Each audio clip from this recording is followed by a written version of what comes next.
नमस्कार, मैं हूं अक्षिता मौर्य। आइए रुक करते हैं फटाफट खबरों की ओर।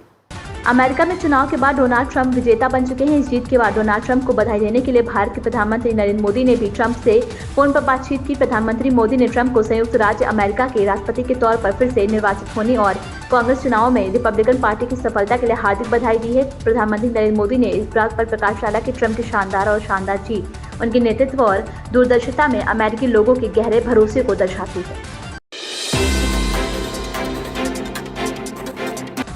प्रधानमंत्री नरेंद्र मोदी ने एक्स पर एक पोस्ट में दिग्गजों को याद किया और कहा कि OROP उनके बलिदान और साहस को श्रद्धांजलि देने का एक तरीका है। पोस्ट में लिखा गया, इन दिनों #1 रैंक 1 पेंशन लागू किया गया है। यह हमारे दिग्गजों और पूर्व सैन्य कर्मियों के साहस और बलिदान को श्रद्धांजलि थी। उन्होंने हमारे देश की रक्षा के लिए अपना जीवन समर्पित कर दिया।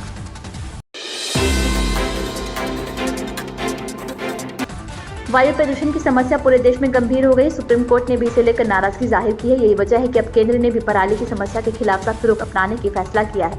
दरअसल केंद्र सरकार ने पराली जलाने वाले किसानों पर जुर्माना की राशि बढ़ाकर दोगुनी कर दी है। मीडिया रिपोर्टर्स के अनुसार 5 एकड़ से ज्यादा जमीन पर पराली जलाने वाले जुर्माने की राशि बढ़ाकर 30,000 रुपए कर दी गई है।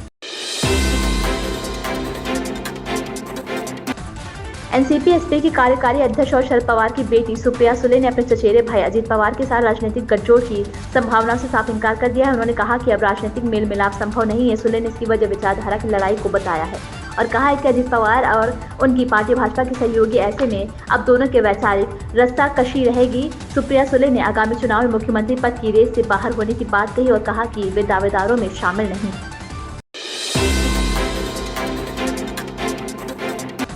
दिल्ली की हवा इन दिनों जहरीली बनी हुई है। दिल्ली के कई हिस्सों में धुंध की मोटी परत छाई हुई है। दिल्ली के लोगों को आने वाले कई दिनों तक प्रदूषण से राहत मिलने की उम्मीद नहीं है। बीते कई दिनों से वायु गुणवत्ता सूचकांक बेहद खराब श्रेणी में बरकरार है।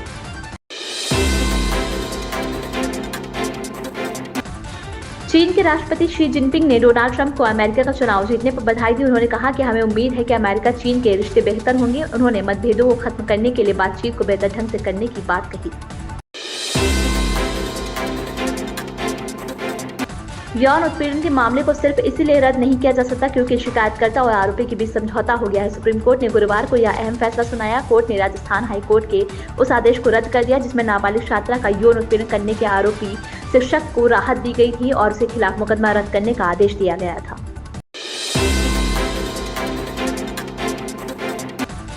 वक्फ संशोधन विधेयक को लेकर बनी जेपीसी के अध्यक्ष जगदम्बिका पाल ने कर्नाटक में किसानों से मुलाकात की। दरअसल इन किसानों की जमीन पर वक्फ बोर्ड ने दावा किया था जिसे लेकर कर्नाटक में राजनीतिक विवाद गहरा हो गया था। किसानों से मुलाकात के बाद जगदम्बिका पाल ने कहा कि किसानों ने मुझे एक ज्ञापन सौंपा जिसमें बताया गया है कि जमीन जो उनकी थी उस पर वक्फ बोर्ड ने दावा कर दिया है।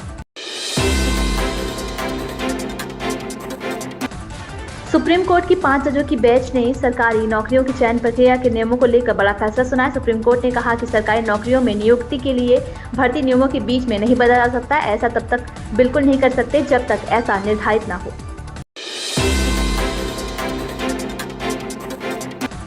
देश के अधिकांश क्षेत्रों अधिकतम तापमान 30 डिग्री सेल्सियस से ऊपर बना हुआ है। दरअसल पंजाब से पाकिस्तान तक बने हुए एयरशेड ने ठंडी हवाओं को रोक रखा है, जबकि दक्षिण भारत में अगले 24 घंटे के दौरान अच्छी बारिश की संभावना व्यक्त की गई है। दिल्ली में वायु गुणवत्ता लगातार चिंताजनक है क्योंकि वह बहुत खराब श्रेणी में है।